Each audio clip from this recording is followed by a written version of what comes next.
and gentlemen, you know the boss of the hot sauce. And we've had wonderful chats with so many of the great artists that have been a part of our lives. But this is going to be a very special chat with two very important people, not only in my life, but in your life. Because one gentleman is a man that has played with Brian Wilson. He's produced for Laverne Baker, for Jerry Lee Lewis, for Elton John. He's a producer. He is a writer. So I want to take you behind the scenes of the real record business, how it starts, how it ends. He began with his brother, Jonathan. They were called the Paley brothers. And he was with a group called, was it the Sidewinders? I'll find out. That's correct. Yeah. Ladies and gentlemen, my main man, Andy Paley. Hey, Jerry. Great to see you. Fantastic to be here with you, Geator. Listen, my man, this is such an honor for me because, many of my audience, many people out there don't realize how important a guy like you behind the scenes that makes the music. Dionne Warwick and I spoke about Bert, but I said to Dionne, the lyricist, the writer. She said, Geator, you're right on. I don't care how talented the arranger is, but the writer speaks for what you feel. So Andy Paley, as I said, well, Andy, let's go back to the beginning with you. Okay. What was the group that you were with at that time? Sidewinders? I was, you're talking about in the early 1970s, I had a band called the Sidewinders up in Boston, and we made a record on RCA. And but then a few years after that, my brother and I hooked up and decided that we would perform singing two-part harmony. And we auditioned for a lot of people that got turned down by a bunch of people but also got picked up by Clive Davis and then Seymour Stein, and ended up with the Sire label in the mid 1970s. Now, but along the way before that, I met you at a record thing in Philadelphia with the Sidewinders and Del Shannon, who you introduced me to Del. And it was funny because if it weren't for you, I mean, he and I had a great friendship, which we were really introduced by you at a record thing in Philly. But when you were with the Sidewinders, you also backed some other performers, right? Yes, exactly. Well, then we would be back Del Shannon and a few other people too. Yeah, but that was a Boston band. Right. How about the Ramones? The Ramones, that was later. That was the New York thing, the punk rock scene, and of course, the Paley brothers. We made a record with the Ramones, which was in a movie called Rock and Roll High School. There's a scene where they blow up the high school at the end of the movie, and that's me and my brother singing when that happens. But Jerry, you take what you can get. You gotta keep your ears open and your mind open, and just we tried anything. Hey, there he is. There's Adam. Hello, Adam. How are you? What's up, my pal? Can you hear me? We can hear you. Adam said on to your buddy Andy Paley. Hi. What's How up, are you, Andy? Adam? How are nice you? to meet you. Nice to meet you too. Listen, Adam, we're talking about the early days with Andy, and Andy, as you know, is a writer, a producer, multi-talented musician, and has worked with the Beach Boys, Laverne Baker, Little Richard, and Andy, the one act, I didn't realize you worked with Hank Ballard. Yeah. Yeah, we made a few records together for various movies, and he was a wonderful guy, and he still had his pipes when I was working with him. Was probably 6 years before he died, but you knew him well. He was an amazing talent, Yeah. Now, Adam, we're talking about the true rhythm and blues rock and roll cats. That's right. Andy, not only with Little Richard or Jerry Lee Lewis, which he produced and wrote, but also with, you want to talk about Patti Smith. How the heck did that happen, my man? Well, that's just one of those things where if you're kind of around a scene, which I was just accidentally, just coincidentally in New York City in the early 70s. And Patty and her friend Lenny Kay, big Geator fans, by the way, huge Geator fans. Oh, yeah. Were great friends of mine and ended up, they put kind of a band together and I played with them. I ended up touring all over the world with them. And, Andy, but these are people who appreciate really great R&B and doo-wop and the kind of records that you play, Jerry. Well, you see, that's where Adam comes in. I met Adam several years ago. Someone said to me, "You got to see this kid. This kid is a throwback of who you were and what you do." So I saw this kid, and he is an incarnation of Little Richard, Jerry Lee Lewis, and like you, he writes his own materials. Now, Adam, explain to our people out there where your soul came from. Sure. Well, listen, I grew up playing piano, but I'm not talking about Beethoven and Bach. I'm talking about Little Richard, Jerry Lee Lewis, also Huey Piano Smith and Fats Domino, Professor Longhair, any kind of old boogie rock and roll piano. I just loved. You're talking about Hank Ballard, Andy had a baby working with me, Andy. Hey now, it's finger pop in time. There's a thrill up on the hill. Let's go. But, Jerry, what about his song Sexy Ways? I don't know how he got away with that. Hey, guys, I got to tell you a story about that song, which you'll appreciate. It originally was called Sexy Ways. They couldn't get the airplay, so we went out to True Rock Ways. They just changed the lyric. Sid Nathan. And, Adam, we're talking about also a fellow by the name of Seymour Stein. Of course. Now, you met Seymour Stein when you were auditioning for Sire. At that time, we were in Harlem, Andy. And Seymour said, "Oh, this is an amazing group. I've never seen anything like this." So, Andy, was that low cut, Connie? Yeah. Mm-hmm. Yep. And we did a gig in a bar called Paris Blues, which if there's 30 people in the bar, it's full, right? And Jerry and Seymour came to see us, and we did Annie Had a Baby. We did a bunch of Hank Ballard, and I remember talking to Seymour, Andy, and we were talking about music from Harlem, and I said something about King Curtis, and he was like, "Oh, I was at King Curtis's funeral." Like talking to Seymour is like talking to Jerry. They just know everybody, Well, Adam, the interesting thing that we all have in common is the music. You represent the younger generation who's taken that music, what you write as Andy wrote for Brian Wilson, as Andy wrote some of the people that you've written songs for, Andy. Tell our people here. Oh, okay. Well, like you said, Brian Wilson, who's a big idol of mine. I wrote songs that were recorded by Hank Ballard and Laverne Baker and Little Richard and Jerry Lee Lewis, who Jerry Lee Lewis is a guy who, when you talk to him, it's he's encyclopedic. And he remembers everything, and he has a great appreciation for writers. And he'll talk to you about who wrote this song and who wrote that song and who covered it and why. How did Don Gibson get a song to so and so? And sure. He's J.D. Loudermilk. The writers. And going back, I'm not even kidding. Going back to Stephen Foster. Jerry Lee cut Old Black Joe, on the Sun label. Yeah. These guys. And Brian Wilson's the same way. Brian Wilson appreciates writers too, and he'll talk your ear off about, Hal David and Burt Bacharach.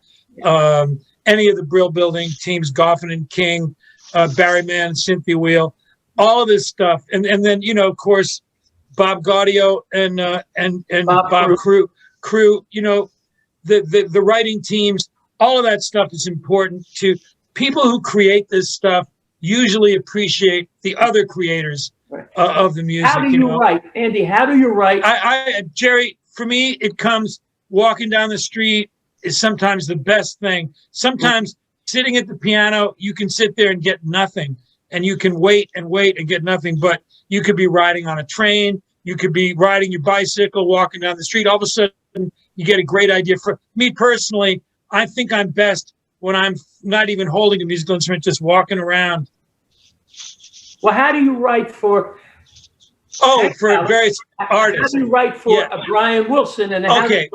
That's okay. Well, with Brian, it was collaboration, always collaboration, sitting down together and writing together. For Jerry Lee, I had something for him before I ever knew him. I tried to get a song to him for about 12 years. I went through Jerry Schilling. I went through everybody I could find to get to Jerry Lee, and I never got through to him. Finally, I was working on a movie, Dick Tracy, with Warren Beatty and Madonna. And Warren Beatty told me he needed something that sounded like a Bob Wills song, because Dick Tracy was supposed to be set in 1939 in Chicago, and he wanted everything to sound like it was before 1939 or at 1939. And Warren Beatty is a very musical guy. He really is musical, and he plays a little piano. And he said, please, what have you got that sounds like a Bob Wills record? And I had this Jerry Lee song, which was really a rock and roll. I had an idea for a rock and roll song called It Was the Whiskey Talking, Not Me, for Jerry Lee. And I slowed it down, and I made it into a arrangement like a Bob Wills Western swing kind of thing. And Warren Beatty loved the demo.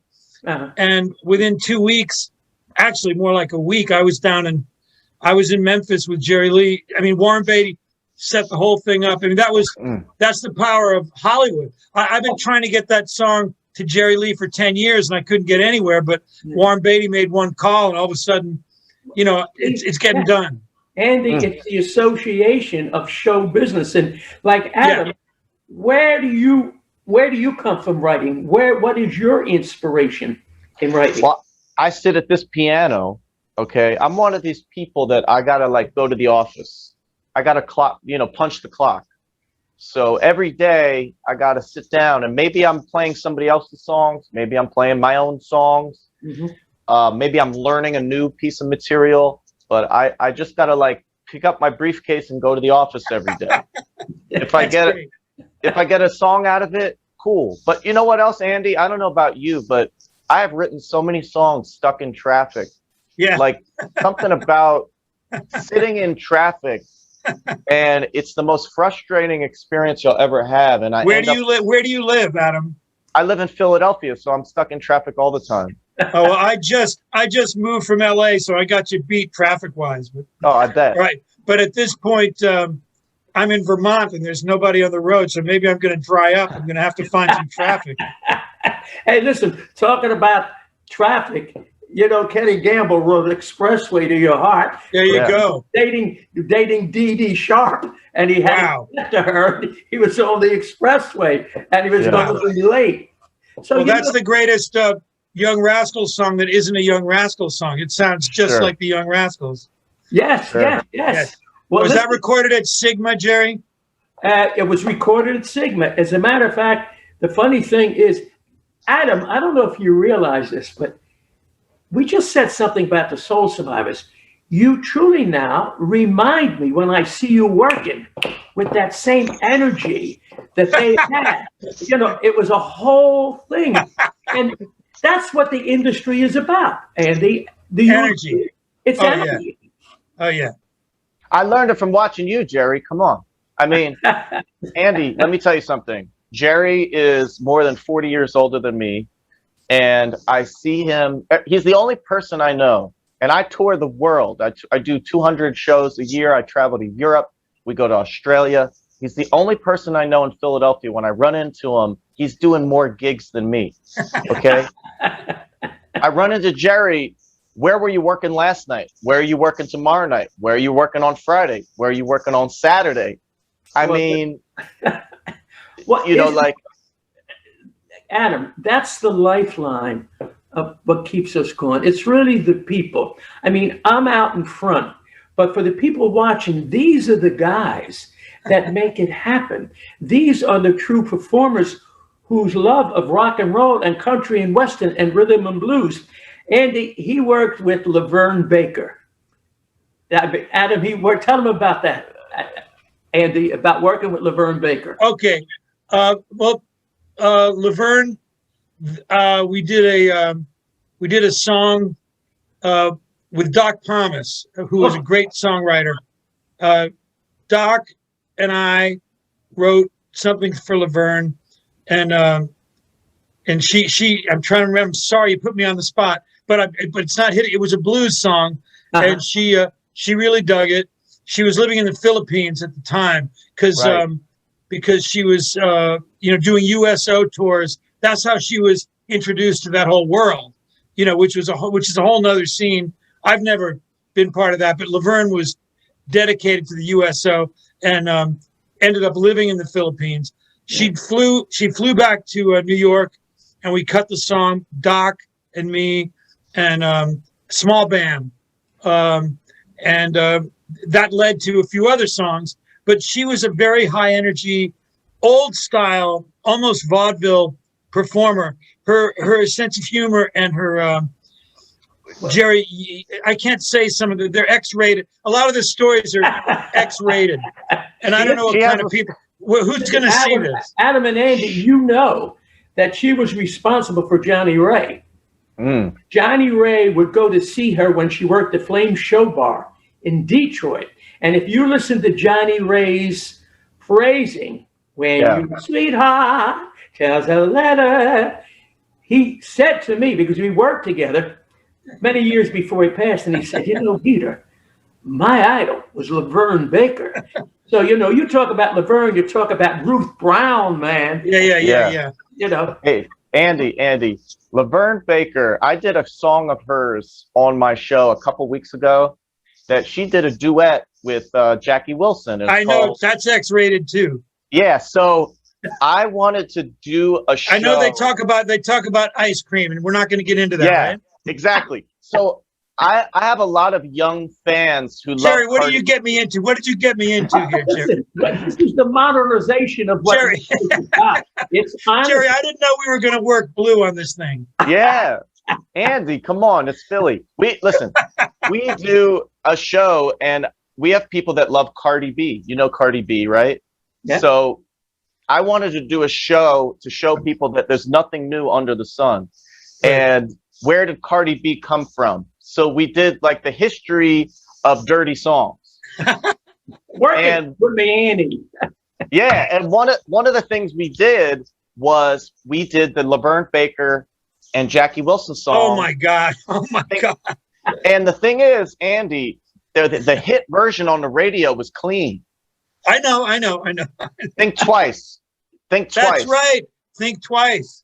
But Jerry, I'm sure you know because you got a dirty mind. Wait a minute. There's a triple X version of that song. Listen, to err is human, to forgive is divine. Jerry, how does Peppermint Stick go? Why don't you sing that for us? Oh. No, I don't think. Why don't you? Beep, bop, beep, bop. Peppermint Stick, suck on my peppermint stick. Now, if the lyric went by that fast, you would forget that he said, Peppermint Stick, lick my peppermint. You know what I'm talking about. Jerry, what are the words that you use when you do The Girl Can't Help It by Little Richard, when you do it in the club? The Girl Can't Help It. The girl can't help it. Okay, wait. Boom. Yo, the ending riff. Listen, Richard. How about Richard though? Andy was the king and queen of rock and roll. Come on. That's right. Now, I've got an autographed I've got to find it, but I have an autographed picture from Richard here in my piano room. Wow. And you know, people ask me all the time who forget the greatest songwriters, forget the greatest singers, forget the greatest bands, just the greatest performers, live performers. People who, when they go on stage, it's like this 10,000 firecrackers going off, right? I'm talking about. Adam, that's what you do. You're a throwback of James Brown and Little Richard and Jerry Lee Lewis. That's That it. is the secret of your talent. You're an old soul in a new body with a whole new approach to rock and roll. Andy, you have to see this kid work. Oh, I'm going to go see him somewhere. He jumps up on the piano and he starts to pump the mother piano, and he throws his shirt off, and he's throwing kisses, and he's throwing handkerchiefs, and they're throwing bras back at him. Yeah. That sounds like a great show. Whatever it takes to keep people, like, this is the music that lifts people's spirits. You know what I mean? Like, oh yeah, rock and roll will never die because it's youth music. You know, it's a music that makes you feel young. It makes you feel alive, and people will always want to feel that way. Like, there's music for different occasions, but every generation rediscovers rock and roll. I do shows for colleges. We tour, and we have fans who the parents turn their kids onto the rock and roll. Sometimes it's the kids that turn their parents onto it, but it's youth music. And if you're young, you want to be young. And if you're old, you want to feel young. Well, you know, the secret of what you're saying is the fact that when kids hear this music for the first time, they like it. Kids who hear Run Around Sue, whoop, whoop, and they sing along. Kids who hear doop bop a doop bop a doop bop, dum dum dum dum. I do that, and they go dum dum dum dum dum dee dee dee, without even playing it. They sing along. Now, Andy, tell me about. There are so many things that you have done. You've written, you've produced, you've worked with the greatest of them all. How did you get hooked up with Brian? You and I, Brian and Frankie Valli. Okay. Remember we had. Yes, I remember. We had a dinner. It was you and me, Frankie Valli, Brian Wilson, and SpongeBob, which is not SpongeBob, but Tom Kenny, who's the voice of SpongeBob, who's a rock and roll freak. But he wanted to come along, and I'm so glad he did. But how did I hook up with Brian Wilson? That was Lenny Waronker, who was the president of Warner Brothers Records at the time, and Seymour Stein, who was the president of Sire Records at the time, were at a Rock and Roll Hall of Fame dinner at the Waldorf. Jerry was there. I was not there. I was in London producing a record by somebody, and they all called me on a payphone. It was about 4 a.m. in London, and I don't know, they were at the Waldorf, and Brian had just inducted Lieber and Stoller into the Rock and Roll Hall of Fame, and they thought Brian seemed much more together than they thought he'd be, and they said, we know a guy who could make a record with you. He's over in London. We're going to call him. They all put me on a payphone with Brian Wilson. It's not a cell phone. It was actual payphone at the Waldorf. And then Seymour got back on the phone. He said, so what do you think? I said, I'll come back in a heartbeat. And I came back, went out to LA, started meeting with Brian, who, as everybody told me, was great. He had a crazy shrink at the time who was hanging around. Oh yeah. But that guy finally had to split. There was a conservancy trial, and he had to leave the scene. Andy, let me interrupt you for a second. How the hell did that happen? This guy was a psychiatrist. He wasn't. He was a phony. He was a quack. I mean, he had the whole idea. He's going to tell Brian Wilson and you what to record. He doesn't. It was kind of a battle, but I ended up winning. It was okay. It worked out because the guy was thrown out. He was, the state of California, there was an actual restraining order. He wasn't allowed anywhere near Brian. So then you went on to work. We went on to work and do a lot of work. Yeah, we did a lot of stuff. Actually, a lot of it never came out. But I remember that night with you and Frankie Valli and Brian, and they had never hung out before. These guys, one is the king of West Coast falsetto, the other is the king of East Coast falsetto, and they loved each other. They were a real mutual admiration society, and Jerry and I were really just flies on the wall listening to them. It was a great moment because these guys, the Four Seasons and the Beach Boys, were rivals, but there was a lot of love between them. And it was really interesting to hear them talk since they had never, ever hung out before. That was one night where they got together. Yeah. And it was very, very, very moving thing, very beautiful thing. Andy, Adam also became very close with another friend of yours who thinks that this kid is terrific, Elton John. Oh, great. How did that happen? Elton John, I made one song with Elton John, and that was over in London. We recorded a Jerry Lee Lewis song. We did a Jerry Lee song. I played the drums, and Elton played the piano and sang it live. And that was it, just drums and piano. Whole lot of shaking. And it was in a, it was in some Sun compilation record. But it was very simple recording. And he's got a rock and roll soul. I mean, as you guys know, But Adam, how did you get hooked up with Elton John? He played me on his radio show. He has a radio show in England. Okay, it's called Rocket Hour. And he started playing Low Cut Connie. I have no idea who told him about me. And my manager sent him a thank you email. And when you send an email to Elton John's people, you assume he never sees it. But about 24 hours later, I got a phone call on my cell phone from Elton John. Wow. He called me and we had a beautiful conversation. And he said, I really, really love what you're doing. I'd love to meet you. I'd like to help you. And a few months later, he invited me to his show in Philadelphia. I went backstage. I spent time with Elton, his husband, David Furnish, and actually Bernie Taupin was there that night. Oh, wow. And so I got to spend about 20 minutes with them, and it was just beautiful. I mean, he said, you remind me of me. And he said to me, my heroes are Little Richard, Jerry Lee Lewis, and Fats Domino, and that's where I learned everything. And I said, well, it's interesting, Andy, and what you guys are talking about. I've said this to the audience. When somebody in show business sees something in a performer that they like, it reminds them of themselves. And that's what show business was about.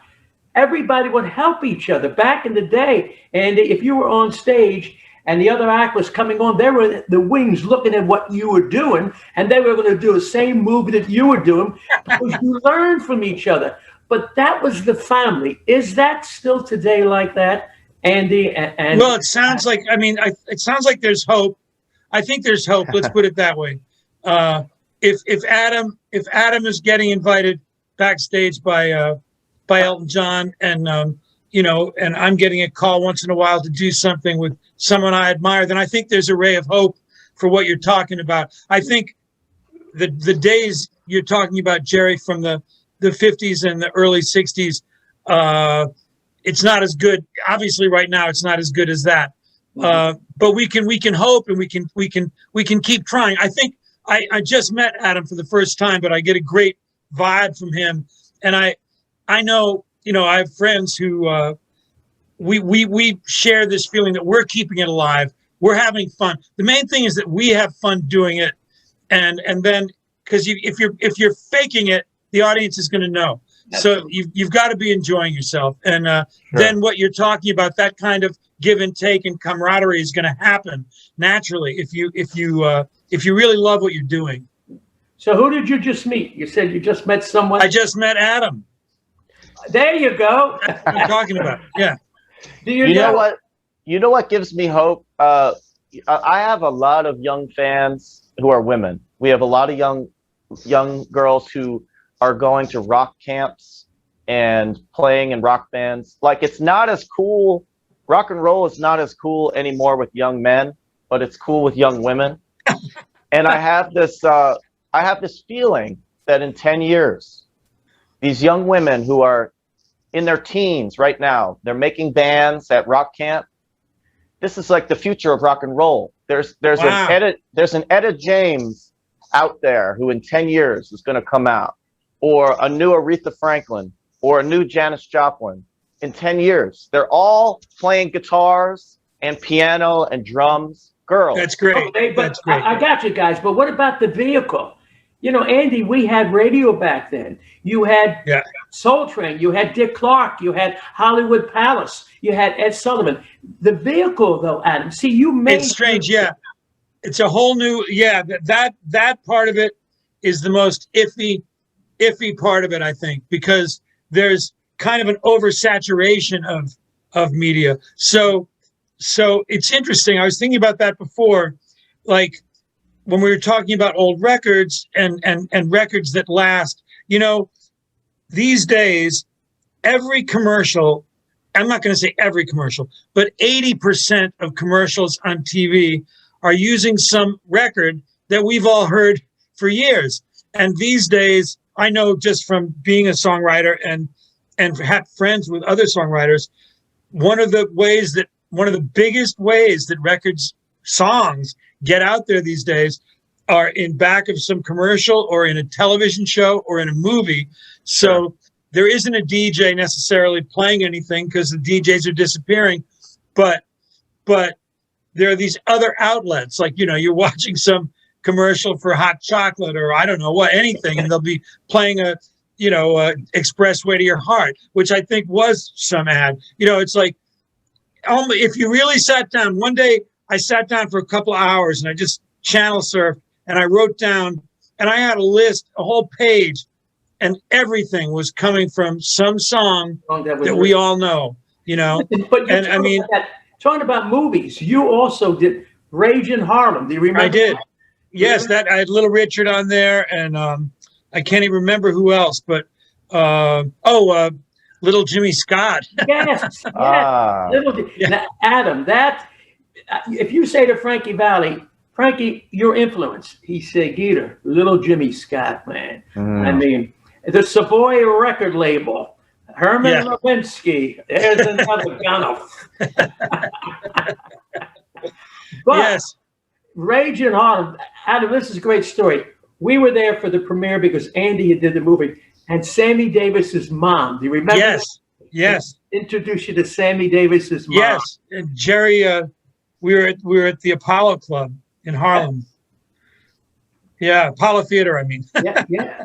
Hey, and, you know, guys, this is the 39th anniversary, I believe, it just had for the Grammys. Andy was with me with Frank Sinatra. Andy, tell Adam. Jerry introduced me to Frank Sinatra, and I'll tell you that story. We were at a some kind of, it was a Grammy celebration. What was it, Jerry? I forgot where we were. Not the Museum of Modern Art. It was before that. It was something like that. Yeah, no. We ended up at the Museum of Modern Art. But the big party, it wasn't a party. It was the presentations. And what's his name from U2, Bono, came out, and Jerry and I decided we'd heard enough pontificating, and we thought we'd take a walk. So Jerry said, "Let's go. I'm going to introduce you to Frank Sinatra." And I just said, "Okay, what are you going to say? No?" So I said, "Yes." And we went outside, and there were snow drifts about 8 feet high on 54th Street. We go into The museum. into the Museum of Modern Art, but there are these velvet ropes, and there's these gigantic bodyguards, and everybody's threatening everybody. See, Jerry's cool. Jerry's cool. So Jerry takes me in, and there's Tony Bennett standing there. There's Barbara Streisand. These are people in a row. Liza Minnelli. Everybody's standing in a row as you walk in. The very first person I saw was Tony Bennett, Liza Minnelli, Barbara Streisand, and and there's kind of a bunch of empty tables. And then way over in the corner, I see there's Frank Sinatra and his wife, and she's got on a fur coat and she's holding it up like she's shivering to death. And Frank's face is purplish red. He's yelling something. He sees the Geator, and I can't say what he said. He said, "Geator, Geator, get the F over here." And I was, Jerry goes, "Come on, Andy, it's okay." I said, "Jerry, you sure?" He goes, "No." He says, "Come on." So Jerry grabs me, takes me over to meet Frank Sinatra. And so Frank Sinatra shook my hand and he said, "Hi, kid. Yeah, nice to meet you." So that's what I said to Frank. That was my conversation with him. Then he and the Geator got into a very heavy conversation. Frank was upset because the air conditioning was blasting down on his wife. And this is the middle of winter in New York. And, Jerry said, "It's okay, Frank, we'll take care of it." Meanwhile, there's all these guys who work for Frank who are just walking around doing nothing. But eventually some guy came up with a toolbox and he fixed the thermostat, and Frank was happy. But that was, Jerry, thank you, because I've gotten more mileage out of that story, even though it's not that remarkable. It was pretty amazing to meet Frank Sinatra. What was really remarkable, Andy, if you also recall, so I calmed him down, and then they were blasting music. Yes, horrible disco music, really, really loud. And Frank was very upset about that.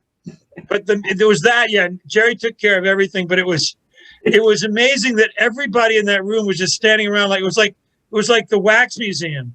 You know, every single person was some huge celebrity, but they were all just standing there. Everybody, when Frank yelled, everybody just froze. And Seymour Stein was with us, and Julie He wasn't there.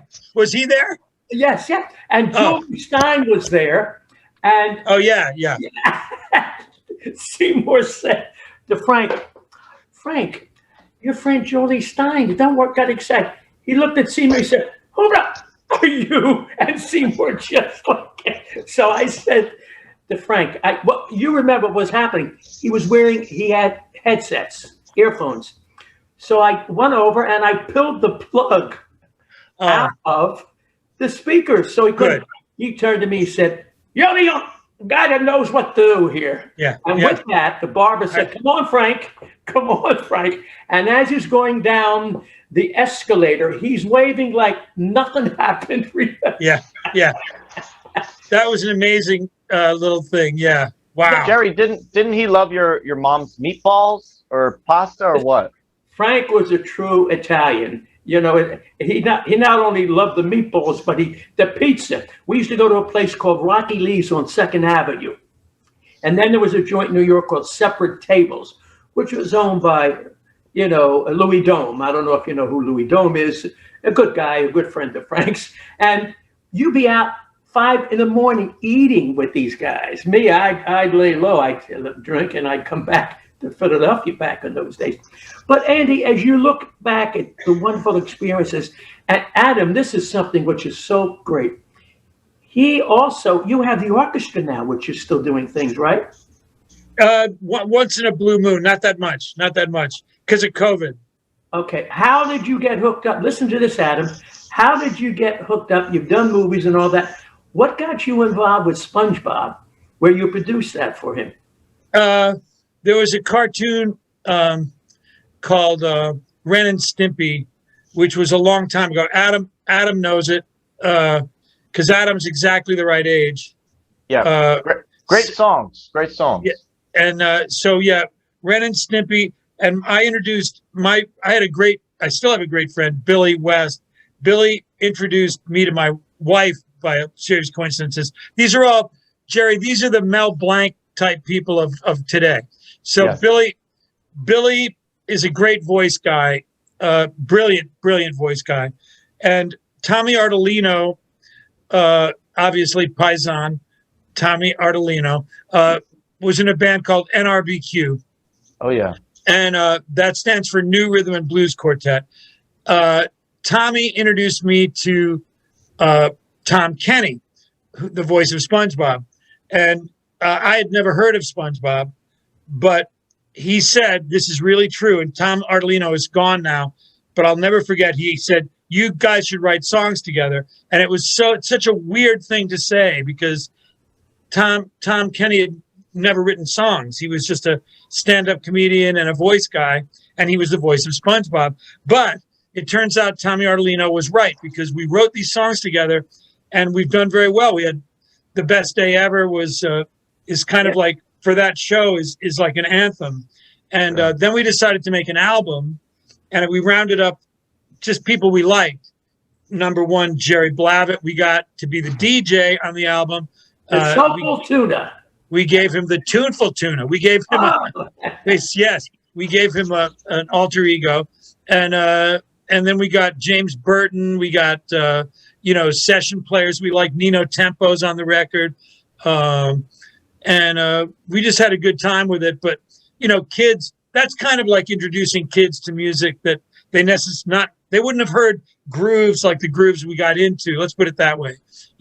Like the songs we did harken back to, let's say, the late 50s, early 60s, but the kids buying the SpongeBob records had never heard anything like that. Right. But that proves to you that good music is good music. It's just, it doesn't matter how old the audience is. They're going to get off on it, Andy, what would you like to do at this point in your life? you have done it all. Adam is a new soul into this thing with credentials that are going to lead him to way up behind his expectations.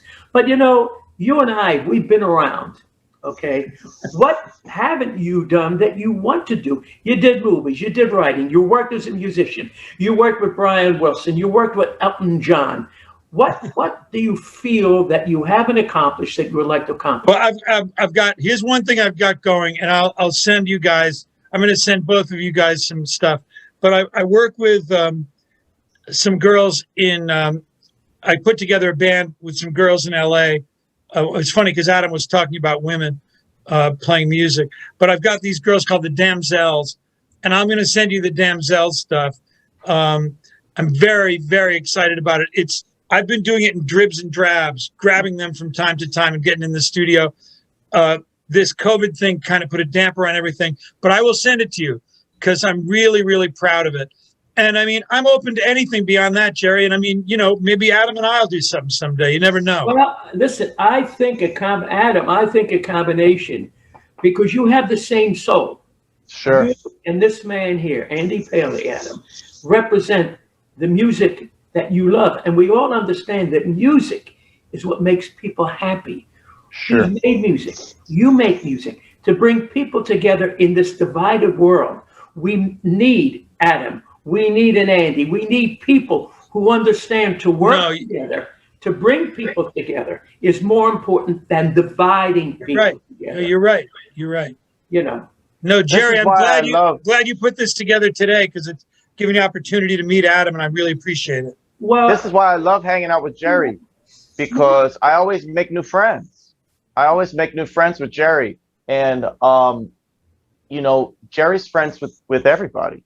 Everybody loves Jerry. Well, there's got to be somebody somewhere who can't stand Jerry. There's got to be somebody. Fuck them. Listen, we're gonna track him down. We're gonna track him down. But you got to be true to yourself. I mean, if I weren't doing what I'm doing, I'd probably be in the can a long time ago. Okay, but Adam, people like Bruce Springsteen, Elton John, Obama. Listen to this, Andy. Tell them about President Obama's favorite song. Yeah, Andy, back in 2015, and by the way, I still had a day job. I was a teacher. I was still, I was doing the band on the weekends. But President Obama put out his very first favorite songs playlist on Spotify. Now, he's done it every year since, but that was the first year. It was 20 songs. And Rolling Stones, Aretha Franklin, James Brown, Stevie Wonder, Low Cut Connie. Whoa! And, wow! What a great honor. Yeah, I got invited to the White House. Wow! With my wife, and I got to meet with him. And after that, I said, I'm quitting my job. Like, it's time. And not that long after that, lightning struck again because I went to see Bruce Springsteen's Broadway show. And somebody came out to me in the audience in my seat, and they said, "Are you Adam?" I said, "Yes." They said, "He'd like to meet you after the show." And we got to go backstage after the show, and Bruce was gracious as could be. He said, "I love Low Cut Connie. I love what you're doing." And these were the moments, just like when I first met Jerry in 2011 or 12, and nobody had heard of me, but just these moments of people I admire who put a little bit of wind in my sails and said, "Keep it going," you know? Yeah. No, that really helps. And so it's difficult being a songwriter and a performer in this century. I mean, it's like, it feels like it gets harder and harder every year. But people like Jerry have really encouraged me my whole career. And, to take the leap, because Andy, it's tough. Like in this day and age, I talk to a lot of young kids who want to be musicians, who want to be producers, songwriters, and I don't lie to them. I tell them it's difficult. You got to really, just like if you want to be an athlete, you got to commit 125% every day of your life, and you got to love it. And, Adam and Andy, that the industry has changed. Back then, you had so many different labels, so many different publishers, so many different artists, distributors. It's a whole different world today. And as you said, you can't get discouraged. If you've got a talent, you will find a way to get a door, to open up that door. And don't let anybody, look at you two guys, as Keely said, rebels. Mavericks, rebels. We came from nowhere to somewhere, and we're still going. And Andy, you know how I love you for your soul. I mean, Adam, this guy's a rock and roll historian. You give him a song called Ain't Got No Home, Clarence Frogman Henry, Hear My Plea, Don Albert, somebody somewhere, hear my plea, bring my baby back to me. I mean, he knows me. You said, baby. Jerry, who did the original, I don't know why I love you, but I do. I know he had the hit. Clarence Henry. No, I know, but it sounds like, to me, it sounds like a really old song. I may be wrong. Well, it's an old-time song, yeah. That's what I'm thinking, like maybe 20s or 30s or something. Yeah, absolutely. What a record by Clarence Frogman Henry, though. What a record. Ain't Got No Home. And also, I don't know why I love you. Well, one of the greatest unsung heroes was Donnie Elbert. Hear my plea, my confession of love. What can I do? What can I do? These are the artists that created where we are today, and never really got the proper accolades. Hey, Jerry, are you in touch with Charlie Calello? Yes, I am. He's in Florida. Yes. What a talent, man! That guy, what an arranger. Listen, he's looking to do things, Adam and Andy. He's looking to do things. He lives in Florida, and one of the greatest arrangements when he did "I've Got You Under My Skin." Okay? Yeah. I mean, that was stellar. And he's worked with Barbra Streisand and some things. Oh, everybody. Yeah. I'm going to give you a writer, guys. Teddy Randazzo. Teddy Randazzo. Without a doubt, one of the best. You know who Charlie Calello was talking about was Lincoln Chase. Oh, yeah. Wait. And Horace Ott. There's a name. Lincoln Chase was very much responsible for the nitty gritty. That's right. Shirley Ellis and the name game. That's exactly. Listen. You guys just went over my head with all that. No, those are big hit records. Those are big hits. Listen. Hey, Jerry. The other day, I interviewed for my show Swamp Dogg. Do you know Swamp Dogg? Sure, Swamp Dogg. So I'm talking to him, and I get into the middle, and I say, "Hey, you used to live in Philly, right?" Because he did a song as Little Jerry Williams before he was Swamp Dogg. And he says, "Yeah, I used to live in Philly, and I had a local hit." And he's like, "I used to do Jerry Blavat's dances He's like, I remember doing a skating rink with Jerry Blavat. And I said, I can't talk to one person that doesn't know Jerry. So listen, Jerry, Swamp Dog says hello. Little Jerry Williams is alive and well. Adam, small world, just very small world. SpongeBob, Tom Kenny is great friends with him. Yeah. Wow. With Swamp Dog. Isn't that amazing? But listen, guys, we got to do this together. And anytime. Andy and Adam, we got to get Seymour. We got Sure. I would love that. Hey, listen, Paul Schaefer wants to do it too. So anytime. Listen, that would be great. You, me, and Paul Schaefer will do it together. Adam, Andy, and Paul. We'll be the Three Stooges. 4. Me, I'm just a moderator. Oh, okay. Listen, guys, thank you. Adam, great to meet you. You too, my pal. Jerry, put me in touch with Andy. I made a new friend today. Absolutely. Andy, I'll give you both numbers where you guys can work together, okay? All right, Jerry, and tell Keely I love her, okay? Hold on. I love you guys so much. Hey, This was so great. Mwah, mwah, mwah. 2 of my favorite guys in the whole world. You look great. This was fabulous. I'm going to call this Mavericks, Showbiz Mavericks. There you go. Good. I love it. By the way, we also have to thank David Angelo, who is my producer and my friend. Thank you, Dave. Thank you Thanks, very Dave. much for You're what welcome, guys. Okay. Great job. By the way, listen, David, let them know that these Geator memory shirts are available. Because I ain't made no money since last March. So I got to do something to keep something going.